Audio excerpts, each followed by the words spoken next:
यहाँ पर मैंने आपको एक बताया था कि केपी केसी अगर पता करना हो और डेल्टा एनजी अगर 0 हो तो फिर वहां पर क्या कहते हैं, सिंपल सा moles of product upon moles of reactants raise to power their stoichiometric coefficient. वहां पर वॉल्यूम या प्रेशर से कोई फर्क नहीं पड़ेगा।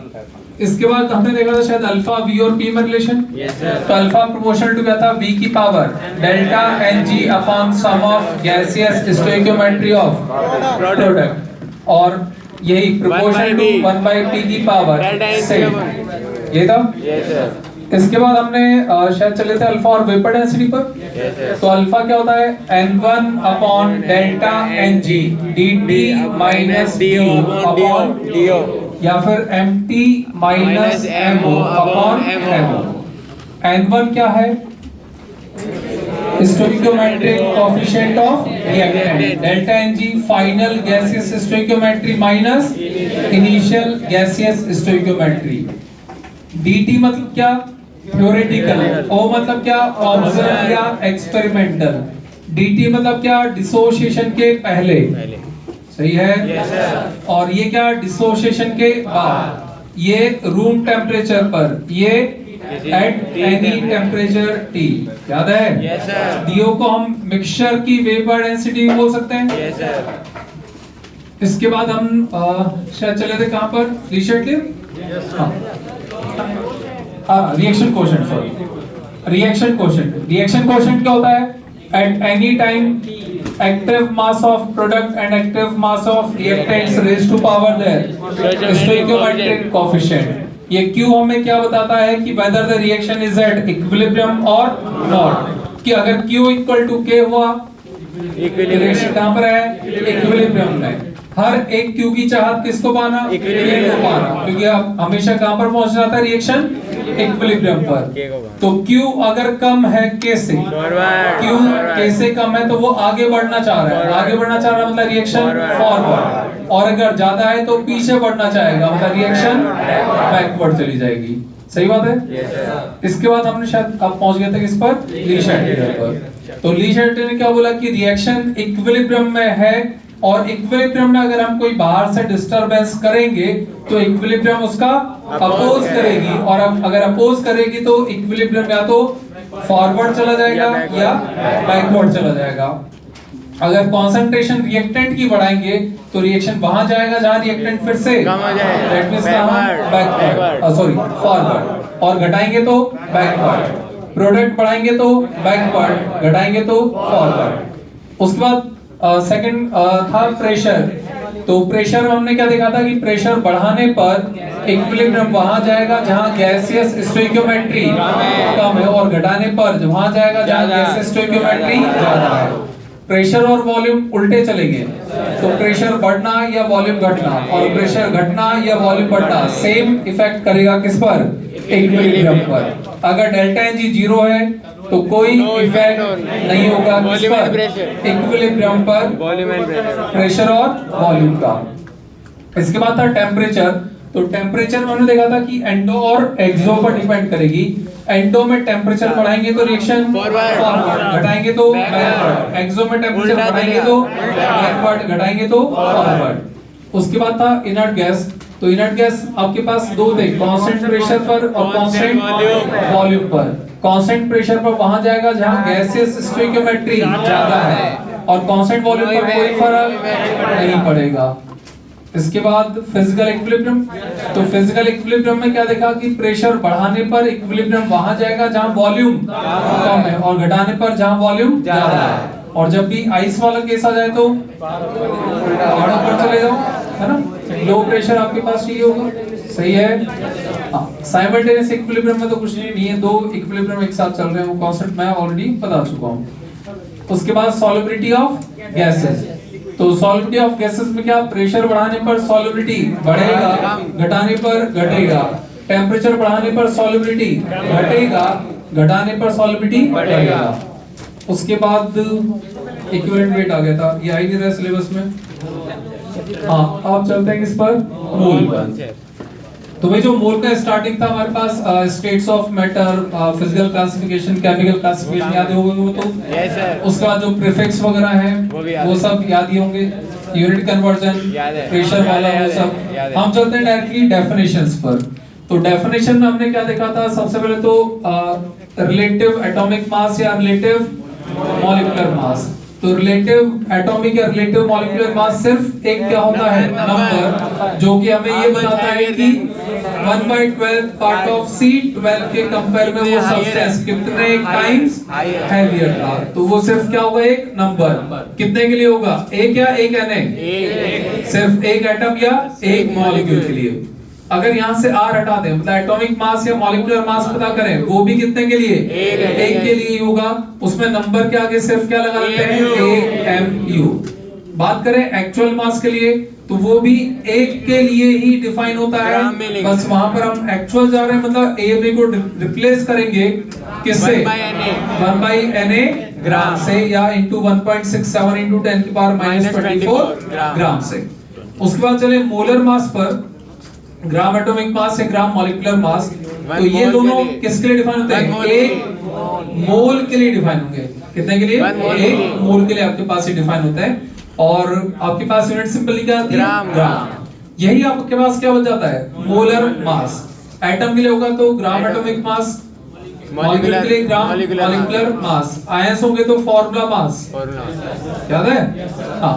और मोलर मास की यूनिट क्या? ग्राम पर मोल। डेफिनेशन क्या था? Weight present in 1 mole of the substance. इसके बाद यहाँ से हम चले मोल के फॉर्मूलेस की तरफ। तो मोल के 3 फॉर्मूले। Weight by molar weight, number of particles upon Na, volume upon 22.4 litre या 22400 ml। यहाँ अगर पार्टिकल्स एटम होंगे तो डायरेक्टली मोल एटम आएंगे, मॉलिक्यूल होंगे तो डायरेक्टली मोल मॉलिक्यूल्स आएंगे। याद है? उसके बाद हमने डिफाइन किया था शायद एटॉमिसिटी। तो एटॉमिसिटी हमारे पास है क्या? Number of atoms present in 1 molecule. तो वहां से इसका यूज क्या था कि मॉलिक्यूल बताऊं तो एटम आ जाएंगे। मोल मॉलिक्यूल इनटू क्या? एटॉमिसिटी इनटू क्या? Na। और अगर मोल एटम पूछेगा तो सिर्फ क्या आएगा? Mole molecule into atomicity. ऐसे number of electron, proton, neutron भी आ गए थे। नंबर ऑफ मतलब mole molecule into electronicity into Na। Proton है तो प्रोटोनिसिटी इनटू Na। ऐसे न्यूट्रॉन है तो न्यूट्रॉनिसिटी इनटू Na। इसके अलावा और क्या था? Vapour density. वेपर डेंसिटी को कैसे डिफाइन किया था? Density of gas with respect to hydrogen at same pressure and temperature. और यहाँ से आपके पास मॉलिक्यूलर वेट कितना? 2 into वेपर डेंसिटी। 2 into आ गया था वेपर डेंसिटी। इसके अलावा और क्या था? रिलेटिव तो ठीक है, तो वेपर डेंसिटी हो गया। एम्पिरिकल फार्मूला शायद है ना? हाँ, एम्पिरिकल फार्मूला क्या रिप्रेजेंट करता है? Simplest ratio of atoms. निकालने का तरीका क्या होता है? जो भी मास पता होगा, परसेंट मास पता होगा, उसको एटॉमिक मास से डिवाइड कर देंगे और जो भी नंबर आएगा उनका सिंपल रेशियो ले लेंगे, तो वही क्या बन जाएगा? Empirical formula. यहां से मॉलिक्यूलर फार्मूला पहुंचना है तो मुझे चाहिए n, that is empirical coefficient. और n पता करने के लिए मुझे चाहिए मॉलिक्यूलर वेट और एम्पिरिकल वेट। तो मॉलिक्यूलर वेट क्या होता है? n इनटू क्या? Empirical weight. पता है ना सब? इसके बाद शायद स्टोइकियोमेट्री पहुंच गया। कोई टॉपिक छूट गया तो बता देना भाई। Percent composition. हाँ, परसेंट कंपोजिशन, बिल्कुल। Percent composition, percent composition of element in compound. तो क्या होता है वो? Atomicity into atomic weight divide by molecular weight into 100। Atomic weight किसका? जिस एलिमेंट का मास परसेंट पता है। मॉलिक्यूलर वेट किसका? जिस कंपाउंड के अंदर मास परसेंट एलिमेंट का दे रखा है। एटॉमिसिटी भी किसका? इसका, जिस एलिमेंट का मास परसेंट आपको पता है। अभी यही था। Yes sir. इसके बाद आपके पास मिनिमम मॉलिक्यूलर वेट पूछेगा तो एटॉमिसिटी कितना? अब शायद पहुंच गए थे। अवोगाद्रो लॉ, ठीक है। अवोगाद्रो लॉ क्या बताता है कि V प्रोपोर्शनल टू क्या? n। जिस रेशियो में मोल बढ़ रहे होंगे उसी रेशियो में क्या? वॉल्यूम भी बढ़ेगा। तो V1 by V2 equals to N1 by N2। Specific condition क्या कि वॉल्यूम भी सेम कर दें दैट मीन्स वहां पर मोल्स भी क्या रहे होंगे, सेम रहे होंगे, मतलब मॉलिक्यूल्स भी क्या होंगे, सेम। लेकिन क्या एटम सेम होंगे? एटम के लिए किसको यूज करना पड़ेगा? एटॉमिसिटी का। अरे याद है? इसके बाद चलते हैं इस पर स्टोइकियो बैलेंस केमिकल इक्वेशन तो ठीक है यार, स्टोइकियोमेट्री ना। तो स्टोइकियोमेट्री आपके पास बताते क्या है, रिएक्टेंट और प्रोडक्ट के अमाउंट्स में relation in terms of moles, molecules and volume for gases. Volume किसके लिए? गैसेस के लिए at same pressure and temperature. मतलब वो बताएगी रिएक्टेंट कितना कम हुआ और कितना प्रोडक्ट बढ़ा। जिस रेशियो में होंगे रिएक्टेंट और प्रोडक्ट तो बता देगा किस रेशियो में रिएक्टेंट कम होगा और किस रेशियो में प्रोडक्ट बढ़ेगा। यहाँ से हम पहुंचे शायद हाइड्रोकार्बन में देखा था। हाइड्रोकार्बन में ध्यान क्या रखना है, CHHY plus X+Y/4O2 convert into XCO2 plus Y/2H2O। यहाँ पर एक कॉन्सेप्ट था कि एयर का वॉल्यूम जो रिक्वायर्ड होता है O2 के वॉल्यूम से 5 टाइम्स होता है। उसके बाद पहुंचे थे लिमिटिंग रिएजेंट पर। तो लिमिटिंग रिएजेंट का यूज हम कब करेंगे? जब कम से कम 2 रिएक्टेंट प्रेजेंट हो, 2 3 4 कुछ भी हो, लेकिन कम से कम 2 रिएक्टेंट हो और दोनों के अमाउंट हमें पता हो। तो पहले हम ये पता कर लेंगे क्या, amount divide by stoichiometric coefficient, जिसके लिए वो मिनिमम आएगा वही क्या बन जाएगा, लिमिटिंग रिएजेंट। और पूरी की पूरी कैलकुलेशन, कौन सी कैलकुलेशन, प्रोडक्ट का प्रोड्यूस्ड अमाउंट या रिएक्टेंट का कंज्यूम्ड अमाउंट, वो डिपेंड करेगा किस पर, लिमिटिंग रिएजेंट पर। और अगर आपके पास कंज्यूम्ड अमाउंट आ जाएगा तो क्या रिमेनिंग अमाउंट आ जाएगा, इनिशियल माइनस कंज्यूम, फाइनल नहीं, इनिशियल माइनस कंज्यूम, उससे क्या आ जाएगा, फाइनल रिमेनिंग अमाउंट आ जाएगा शायद। अब हाँ, परसेंट प्योरिटी का फॉर्मूला क्या था, pure divide by total mass sample का इनटू क्या 100। 3 अननोन है तो 2 अननोन कहीं ना कहीं से वो देगा और तीसरा अननोन पूछ लेगा। कॉन्सेप्ट क्या था कि भाई जो भी रिएक्टेंट है तो रिएक्टेंट का सैंपल रिएक्शन में पार्टिसिपेट नहीं करेगा, कौन करेगा, सैंपल के अंदर प्रेजेंट प्योर अमाउंट ही क्या करेगा, पार्टिसिपेट करेगा। उसके बाद कंसंट्रेशन टर्म्स, हाँ लॉज ऑफ केमिकल कॉम्बिनेशन बाद में।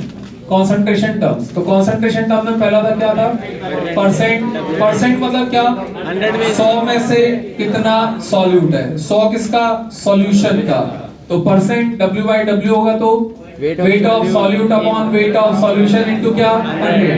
V/V होगा तो volume of solute upon volume of solution into 100। ऐसे अगर ppm हुआ तो 10 इनटू क्या 10 की पावर 6, 10 की पावर 6 में से कितना, वही आपके पास हो जाएगा ppm। इसके बाद था मोलारिटी, मोलारिटी क्या, moles of solute present in 1 litre of solution, तो n/v इन लीटर। अगर ये ml में हुआ तो into 1000। Number of mole given weight by molar weight, volume किसमें, लीटर में, ml में हुआ तो इनटू 1000। बाद में था मोलारिटी, मोलारिटी क्या, moles of solute divide by in 1 kg of solvent, या फार्मूला देखें तो moles of solute divide by weight of solvent किसमें, किलोग्राम में, और केजी में नहीं होगा ग्राम में होगा तो इनटू क्या कर देंगे 1000। मोल फ्रैक्शन, मोल फ्रैक्शन क्या होता है, मोल डिवाइड बाय टोटल मोल्स। जिस रेशियो में मोल्स होंगे उसी रेशियो में उनके मोल फ्रैक्शन भी होंगे, उसी रेशियो में उनके पार्शियल प्रेशर भी होंगे। इसके बाद लॉज बचे ना, laws of chemical combination, mass conserve वाला, mass neither be created nor be destroyed. Second था डेफिनेट प्रोपोर्शन, डेफिनेट में क्या है, कोई कंपाउंड होगा तो कंपाउंड के अंदर जो एलिमेंट्स के मास रेशियो होंगे वो हमेशा क्या रहते हैं, सेम रहते हैं, चाहे मेथड ऑफ प्रिपरेशन कोई सा भी हो। मल्टीपल प्रोपोर्शन में क्या है कि 2 सेम एलिमेंट, मतलब 2 एलिमेंट्स होंगे जो कि एक से ज्यादा टाइप के कंपाउंड बनाएंगे, तो उन कंपाउंड में से एक एलिमेंट के मास को फिक्स कर दें तो दूसरे एलिमेंट के मास रेशियो हमेशा किस रहते हैं, सिंपल रेशियो में। और उसके बाद था गैलोसैक लॉ। गैलोसैक लॉ ने क्या बताया कि जो भी गैसियस रिएक्शन होगी तो उसमें रिएक्टेंट और प्रोडक्ट उनके वॉल्यूम्स के रेशो के सिंपल रेशो में रिएक्ट करेंगे और उसी रेशो में फॉर्म भी होंगे।